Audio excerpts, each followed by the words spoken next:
On today's episode of Uncommon Sense, Gretelin and I speak about the upcoming season of All Hallowstide and the season of Advent after that.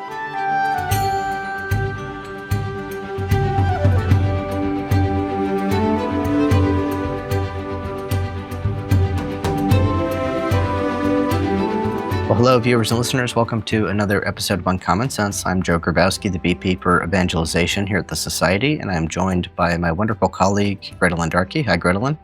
Hi there, Joe. And as I mentioned in the teaser at the beginning of the episode, we're going to be speaking about the upcoming celebration, at least in the Catholic Church, of All Hallowstide, so-called. We'll explain what that is. We also will have some resources for you in the show notes. Make sure that you check those out, linking to a two-part series or special that Gretelin and I did last year around this time on prayers for the dead, purgatory, indulgences, all that good stuff that seems to be perennially part of the public discourse, certainly the online Christian apologetics discourse around this time of year. So we'll be covering a little bit about those subjects. And we're going to be looking specifically at an essay by G.K. Chesterton from 1925 in the Illustrated London News in December of that year, early December, called Funerals Are for the Living. And you'll find a link to that essay down in the show notes as well. Before we get into the topic, though, something else that is for the living, that's a very awkward segue, but I'm just going to go with it, is YouTube. And keeping YouTube channels alive means that if you like, subscribe, do all those things, it helps us. I know you haven't watched the video yet, but take a chance, like it anyway, and help us share this information with others. Whether or not you like it, it at least signals to YouTube that you think maybe there are other people out there who will like it. And that's very helpful for us. We are trying to get our message out there and grow our audience. So thank you. Brief commercial there. On to the topic at hand. Gretelin, I know I just sent you this essay a couple days ago, but what are your first thoughts? First thoughts are that it's Chesterton says the same thing over and over and over, and somehow I never get tired of it, and I love that because I feel like I've read these sentiments that we're going to get into several times in other places by G.K. Chesterton, and every single time they ring so true. So I'm looking forward to diving into that. Yes, indeed. It's this is in 1925. Certainly, the ideas that make up his what is arguably his magnum opus of "What's Wrong with the World." Excuse me, my word. The Everlasting Man. What's Wrong with the World is also a great topic, but no, The Everlasting Man, written in 1925. It does, as you say, Gretelin, ring true. Certainly, the things that he had written there. It also it jibes with other things that Chesterton is saying all over the place. The reason What's Wrong with the World came to my mind is that in What's Wrong with the World, he talks about the funeral customs of the poor, their high Homeric reverence for the dead, one of my favorite quotes from What's Wrong with the World. And so this is a through line in Chestertonian thought. Let me just set the stage here quickly about this essay, Funerals Are for the Living. It's coming in the wake of a very public funeral, and that was the funeral of Queen Alexandra, who was the queen, the wife of Edward the Seventh. Seventh, I think it's the seventh. Forgive me, my British monarchs after the Tudors. I get a little bit mixed up with those, but apologies to any British people in our audience, or especially you Commonwealth people and you Canadians who I know are very serious about the Queen. But Queen Alexandra had just died, and there was a big public funeral. And I guess the kind of between the lines narrative of this piece is that I guess there were some in society saying, this is a bit much, maybe a bit too much of the pomp and circumstance and celebration of the funeral. What did you get out of it in that context, Gretelin? Yeah, a little bit. I think being the time period that it was, everyone's kind of stretched thin because of the war, so there probably would have been some of that sentimentality, and it does come through a little bit. But there's a through line in this essay that he doesn't actually say, but I think he says in other places that there's this, well, he does kind of touch on it, but this idea of sacrifice, Mhm. especially when someone has died, I always think about in the ancient world when they would just pour out a glass of wine, this idea of the libation, the idea of wasting something in order to honor something or someone. So, Yeah. I don't know. Um, I think he's just kind of calling out those people who think it's not appropriate to waste things for something as important as honoring a person after they die. Yeah, and probably there were those who were just sort of skeptical of the monarchy or whatever it happens to be, and but he strikes out at this idea, and right from the get go, once again, just like with his, I mentioned on last week's episode, similarly to his daily news essays, no matter where he wrote, Illustrated London News. We can never be sure whether or not the title is something that Chesterton put above the piece or whether that was a headline editor. Mm, My familiarity with seeing the pages of his actual columns in situ in the newspapers is that it was very frequently just, GK's column, and yeah. sometimes the headline would be put there even after the fact when it was collected and such. But this is called Funerals Are for the Living. Mhm. And he right from the jump at the beginning of the essay, he says St. Augustine, if I remember right, said, among many other shrewd things about the relation of religious creed to social custom, funeral ceremonies are not a tribute to the dead, but to the living. Mhm. And this is the driving thesis of this piece. And this is his kind of it's a brilliant argumentative move that I encourage everybody who's interested in argumentation, public apologetics, to take from Chesterton, which is to always be attentive to where your opponent might simply be missing the point. Mm, And it seems to be the point of those that were critiquing this are saying, why all this pageantry? Why all this expense? It doesn't do the dead any good. And, Chesterton is sort of like, yeah, I agree. That's not the point. That's right. not the point of all this from age immemorial. you know, Even back to the pagan days, and he kind of gets into this later in the essay, but we can think of, you know, early primitive civilizations, or maybe not so primitive, but civilizations like the Egyptians. Mhm. One of the universal signs recognized by anthropologists that basically say this is when we know that we have human intelligence is that they are burying grave goods with the dead. We find these Right. graves, and no matter what the bone structure, before we knew about DNA and such like that, we could tell because a bow and arrow would be buried with the person, or maybe a little idol, or a sack of gold, or some food that had rotted away. And he makes the point in this essay, I think, very shrewdly, that just as if he criticized them then, the pagans, so now criticizing Christians, you're missing the point when you make this retort to the custom. He writes, "If you had gone up to any ancient Greek in the time of Plato as he stood offering sacrifice to Athena, you might well have asked with some curiosity the question about the ancients that has never quite been satisfactorily answered by any of the moderns. Do you really believe that the pure goddess of wisdom wishes you to kill or burn something on this particular stone? Does she really require this above all other things? But the Athenian, if he were as intelligent as most Athenians, might very well answer by saying, whether or no Athene requires it, I am sure that I require it. Mm, If you went into the household temple of a Chinaman, and you found him burning pieces of paper to appease his great grandfather, you might ask him what good his great grandfather would get by that. But the Chinaman would have really the best of the argument if he answered, I do not fully understand the good it does to my great grandfather, but I do understand the good it does to me. mm, Any thoughts on that line of argumentation that mhm. Chesterton is taking here? Just that it's so amazingly true. I mean, as Catholics, we have the anointing of the sick, and the final anointing, which is for the dying person. I mean, that's what we do for the dying person. But then the funeral itself is I mean, it's important. It's part of the process.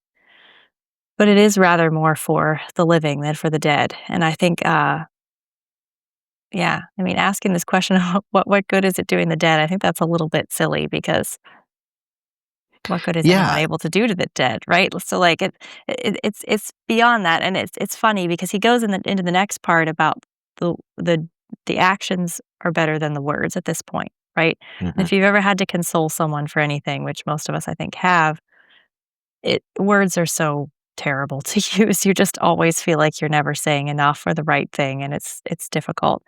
Um, and a hug sometimes means a lot more, or silence, or just being with them. Um, Mhm. yeah, I've had to help. I sing funerals a lot, and I've actually helped a few people plan their funerals or their loved ones who are still around, and it's like, oh, it's like the less you can say, the better.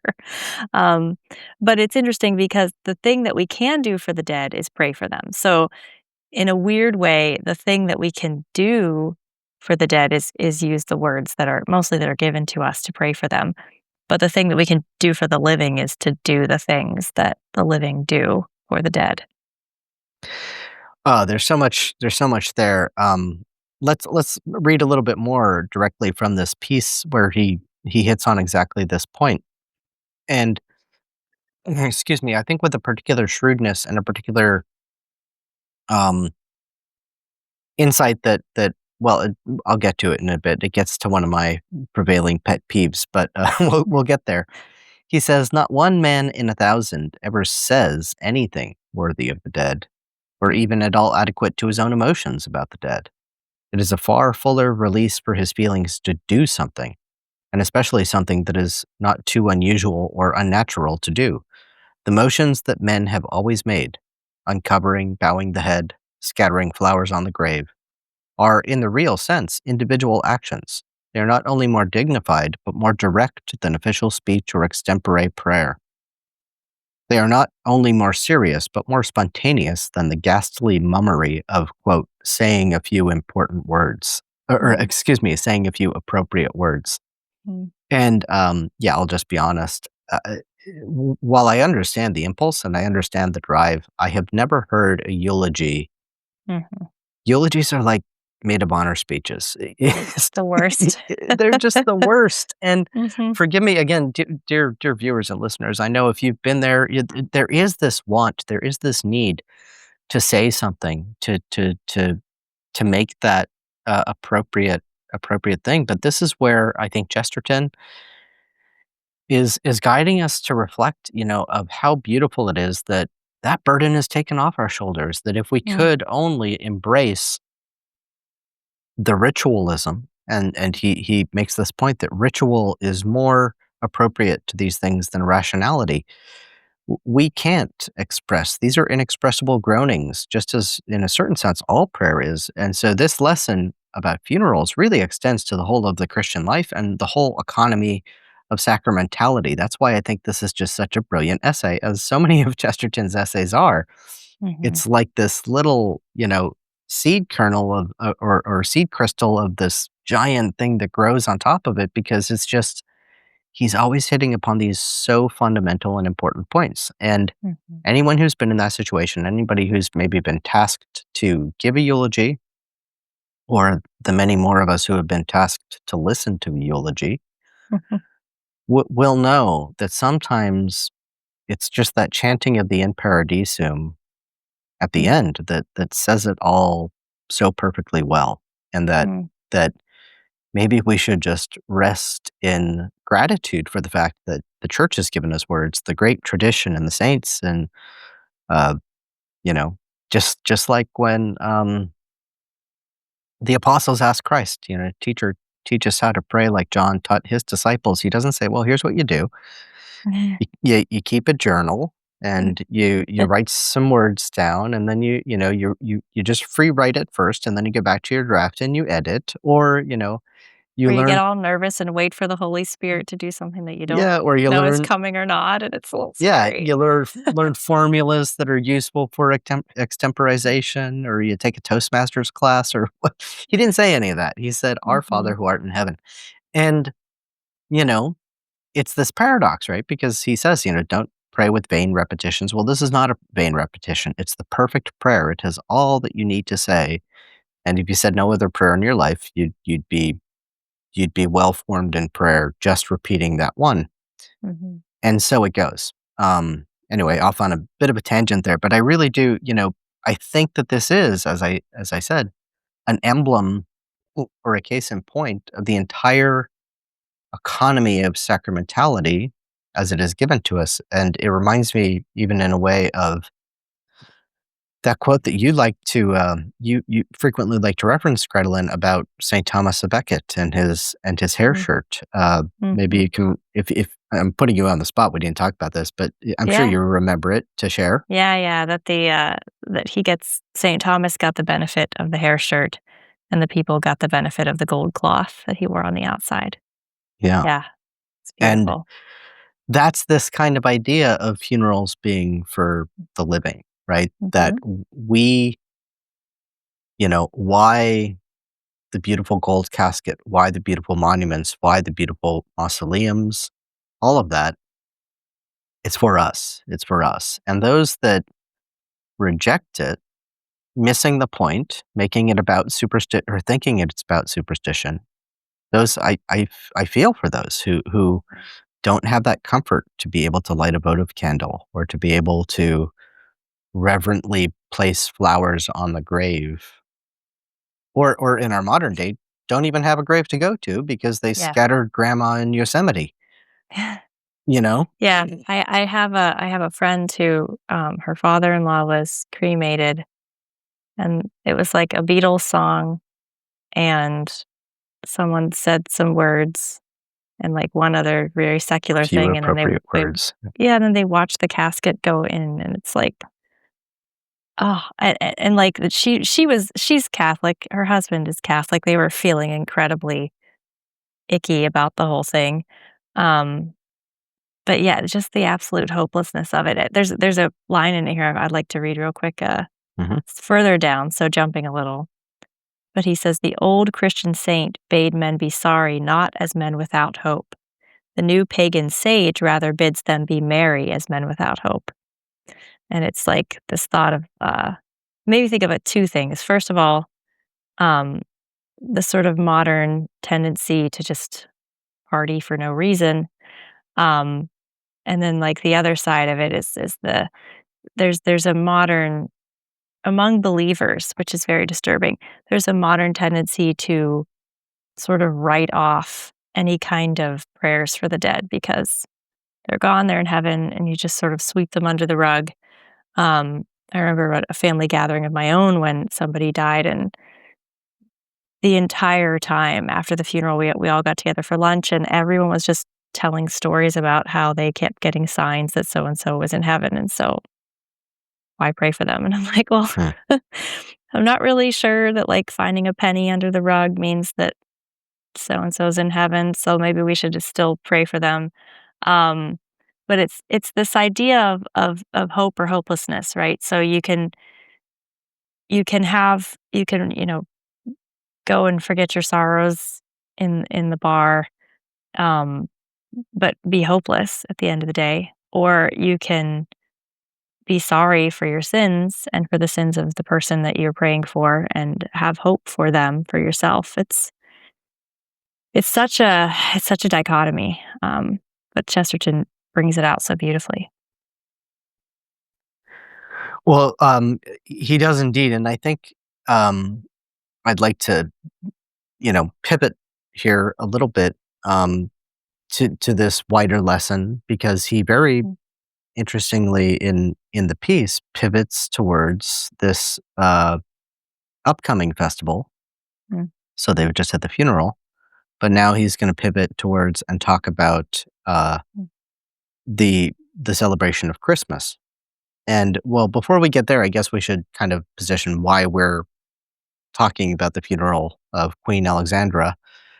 today, because as this podcast is releasing, we are coming up this weekend on the period of festivity in the church that has been called All Hallowstide, and it Mhm. begins, of course, with All Hallows Eve, All Saints Eve, before the feast day of All Saints, the Solemnity of All Saints, and then the day after being the Solemnity of All Souls, where we remember all the dead. And Mhm. you know, with with that on our minds, it's very striking and significant, I think, that this period, this month of the dead that follows thereafter in the month of November, leads us directly into the celebration of Christmas. And Chesterton, I thought it's just so fun how he connects all of these impulses and all of these seasons together. Mm. He says there really is kind of a connection in all these things. He says that just as funeral ceremonies are a tribute not to the dead but to the living, he talks about the modern people not understanding Christmas, and he says these men are not living. They are of the sort that would scorn equally the little pieties of the poor about mourning, even public mourning, and the traditional games and jokes of a festival like Christmas, just as they do not understand how much life there is in the cult of the dead. So they do not understand how much truth there is in the repetition of a joke. They are not subtle enough to understand what is simple, nor have they insight or intelligence to understand plain and popular things. And, these two holidays in I think their Catholic approach really get a bad rap in both the modern culture, but even among our contemporary fellow Christians. And Mhm. so we have this resource that we did last year, and Gretelyn, you know how much time we spent on that, on kind of the notes and preparing those two special episodes on prayers for the dead, indulgences, purgatory, and even a little bit of a defense of the macabre, of the side of All Hallows Tide that reminds us of this other concept that I want to bring in called thin places or thin Mhm. times, when it feels like the veil between the seen and the unseen worlds is thinner, let's say. Yeah. Um, and you know, the the the main point I want to drive home, and I just think this is going to be a great point that we can reflect on as we enter into and continue through this time of year, is that this is for us. It's for us. It's for the living. The wisdom of the church and of our ancestors has have given us all these things, and we shouldn't scorn them. Even the parts that we don't understand, maybe give it a try, and then you'll understand it a little more. Yeah, and it speaks so well to that part of our human soul that sees the paradox of death and wants to cling to life even more. Mm, I remember a few weeks ago, the world was in a lot of there was a lot of turmoil. We had some school shootings and other things, and then there was a personal tragedy with one of our staff members, and it felt that way. I felt the veil felt very thin to me. I don't know if it felt that way to you, Joe, but mhm, um and it was one of those moments where I just wanted to go hug my kids, like I wanted to be closer to my life because of everything that was happening around us. um yeah, and I think that's something that is inherent to human beings. I heard other people express similar things when they heard about some of the tragedies that had happened. They said, "Oh, go hug your kids, go make amends with people that you've been fighting with." Like there's this idea of trying to live better because death is close by. mhm. Yeah. Well, and i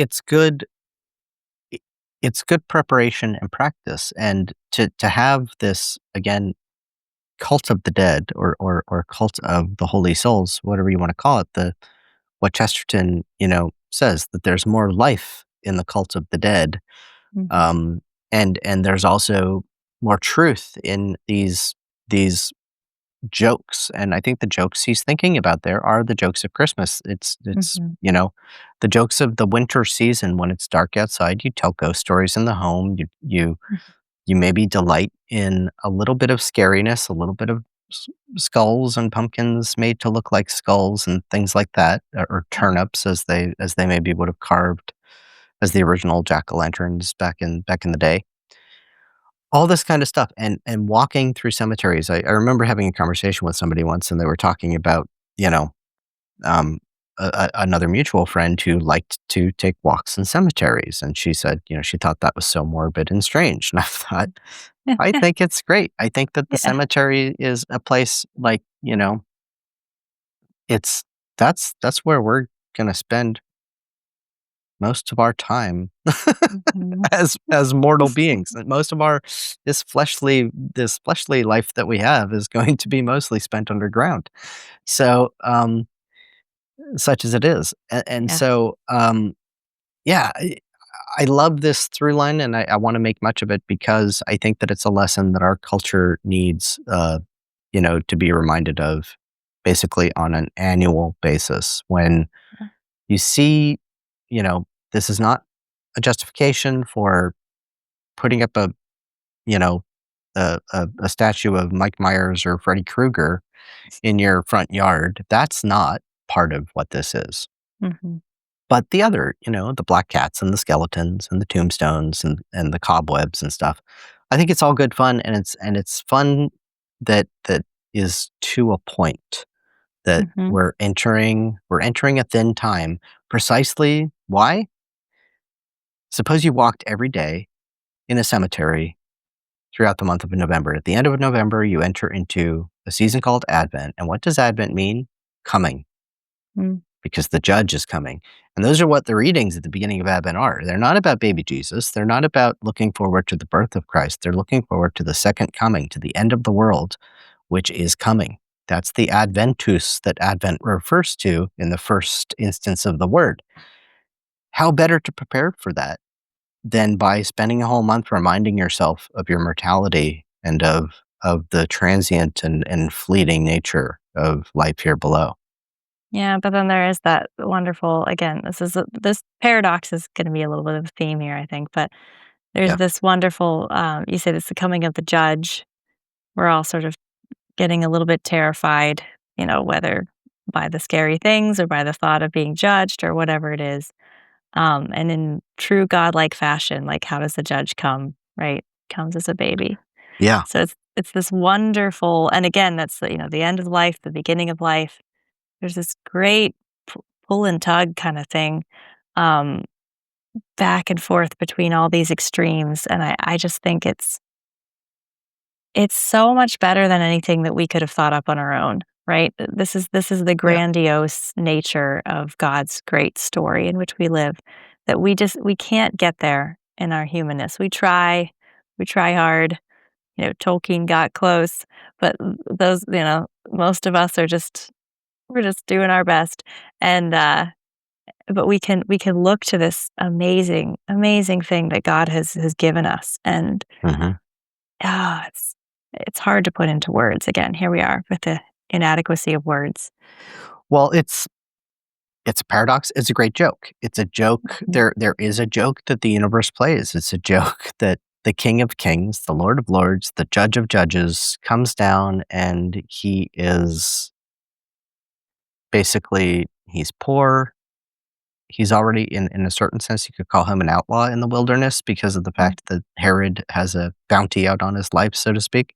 mhm, All this all this imagery, all of that, and the meaning of that story, it is that reversal. It is that reversal, and, there's this tendency to divide the 2 things, divide the first coming and the second coming, and obviously they will be very, very different in nature, and yet it is the same Christ.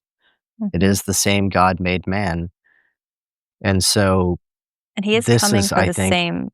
the same thing. Like he's still coming for love, even if it's Exactly, in fire. exactly, He's coming for love.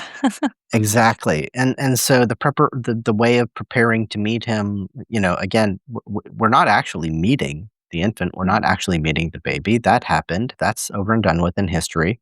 Um, So all this is to say, it may seem early to be thinking about Christmas. Maybe it may seem early to be thinking about baby Jesus in the manger, but au contraire, it isn't. And I think that this is one of the reasons I love this season so much. I think it's what Chesterton. I always had this intuition that Chesterton. I know that he's, let us say, a saint of Christmas, right? Mhm. He's obviously just most passionate in all of the liturgical year and of the seasons of the church about Christmas and about Bethlehem. Mhm. But, I've had the same sentiment for a long time, and for me, it's like this trajectory that begins as soon as the days start getting noticeably shorter, as soon as the darkness starts coming in and the cold starts settling on the world and all of this, I'm like, I feel that the impulse is there to start to anticipate, and I've been harangued by friends and well-meaning liturgists and, all manner of other people all these years to say like, "Ah, don't be premature, don't be too early." Or it's not even Thanksgiving yet, and I'm like, "Where are the pilgrims in the Bible exactly?" Mhm. Um, as if that is a relevant marker on the calendar for the question that Yeah. we're debating. But the point is, I get that it's not. It's there. You can see at the very least this clear through line from All Hallowstide all the way to the beginning of Advent. The meaning is commensurate, and I was excited to find this essay and to find Chesterton connecting funerals and Christmas. I would Um, I would yeah. point out though that what you're talking about, um, is extremely different than, say, the retail version of what I think most Christians will buck at, and properly Oh, so. sure. Yeah. Um, so we're not talking about, going out and buying your fake tree and putting it up right now and putting all the presents under the tree and getting everything done like, that's not what we're saying. We're talking more about a preparation of the heart and Yeah. following these liturgical cycles in the way that they are so beautifully kind of programmed to get us to that point to be able to receive Christ when he comes. Yeah. Well, it's about orientation and the telos, the end of the thing, and Mhm, letting that shape your focus. And so, mhm. you know, gosh, I know I sound like a broken record, and forgive me, viewers and listeners. I know that this has become sort of a prevailing theme. It is sort of my bailiwick because I've thought and written and read and done scholarship a lot about this, but I've mentioned this line in poetry before. I'll mention it here again from T.S. Eliot. What is the late November doing? Mm, And without this orientation, without this alignment, without this kind of direction and viewpoint, we might well ask, what is the church doing? What are right. we doing? What is this all about? Why a month for the dead? Why this focus on purgatory? Again, from a superficial point of view, even, why all this doom and gloom and judgment and fire on the first week of Advent when you're lighting that you've started maybe decorating the church and there's poinsettias and there's a manger scene, albeit without the child in the creche, and Mm, you're lighting the first candle on the Advent wreath, and you're hearing about a thief coming in the night. Wait, mm, I thought it was a baby born in the middle of the mm, night. But again, that's the point, Gretel. This paradox, as you point out, that how all of our expectations are sort of turned upside down and yet also simultaneously affirmed mhm, that it will be like that. Just as the first coming was unexpected and unlooked for and came in a place where none of the wise of the world would have expected it, mhm, the kings, the mighty, so it shall be. And therefore, get ready. Remember that you're mortal, and do what it do do now. This is the other lesson that we take from praying for the dead and from praying for purgatory. One of the things that grates most on me is to hear friends say, like, well, I'm aiming for purgatory. I'll settle for purgatory. I'm trying to Hope you slip in don't there. miss. Yeah, hope you don't miss. and and also, like, it's not fun. It won't be fun. It will not be fun for you. Even if we don't believe in the literal fire of purgatory, it's not something to aim for. Aim to avoid it. Do your penance now, Yeah, while you have the time. My husband, freaked out a priest one time. I think freaked out, but also gave him hope by asking for a bigger penance in confession, and he got it, and, it's like it's great, it's an ongoing thing that he can continually do, but you know, it's funny, it's like you can give a little more right now, so that you have to give a lot less later. You can do that. Yeah. Um, yeah, Well, I don't know how much more we can pull out of this, but I guess I'll offer my summary thoughts, and then Gretel, you can add to them anything that sure. you see fit. But my summation is, let not the world, convince you that these things, especially the things the church tells us to do, not the trick or treating and all of that. Although by all means, do that, decorate your house, do all these things too. But the lighting of candles, masses for the dead, a lot of things that have frankly become, I think, rarer nowadays. All these things that used to be the traditions of the month of November. As November approaches, we'll be there next week. Lean into them. Do those things. Do those things for yourself, and Mhm, don't at least for yourself. You also know that they have a material effect because of the economy of salvation. But when somebody criticizes, especially if you have non-Catholic friends who say prayers for the dead don't avail or whatever it happens to be, just let it roll off. Realize that, or give them the brilliant, disarming response that Chesterton gave in this essay. Say, well, I don't know what good it may or may not do them, but it does me some good. And mhm, I think that should be answer enough. mm, That's advice number one. Advice number two is just lean into the season of the thin times, of the thin places, of the thinness of the time and the season of the year. Go visit a cemetery. Remind yourself of the thinness of that veil that we see as in a glass darkly. There's something right on the other side. And at any moment, you could slip through in one direction, or what's there could slip through in the other direction. And claim you, i.e., Christ could come back. And so mm. that's a sobering, but it should also be not not a disheartening thought, because that should be a meeting that we look forward to. And if forever for any reason you don't, that's the sign to get busy cleaning out the cleaning out the house for that visitor, right? Skeletons in the closet. That's yep. Get them out I of think there. I'm yeah, I think I'm gonna Decorate with advocate them. decorate with some. Yeah. I think I'm gonna advocate for a uncommon sense bingo card for our listeners because I think we're at the point now where we we definitely have a lot of things. I'm gonna say something that I always say, which is involve your family. Amen. This is something or your friends, if you don't have immediate family close to you, make this something that you can do with others because it is for the living and it is therefore for community. My husband and I have made it a long tradition just partly because we're both melancholics, so we love cemeteries. But we picnic in cemeteries all summer long, and our children run around among the graves, and we try to teach them to be respectful of them. But it's giving. We're trying to give them a feeling of these are the people that have gone before, and they're not scary necessarily. They're just people who've gone before. This is where we're going to be. We can pray for each other, et cetera, et cetera. And then again, in the month of November, we'll go find a nice cemetery and take a walk as a family as well and pray for the dead. Um, that, and I would also recommend. I've been thinking a lot this time as we've been speaking about Chesterton's essay on skeletons, and I think it's just called "In Defense of Skeletons," right? It is, yeah. I think it's in the defendant. Yep. Um, so I just recommend going back and reading that one.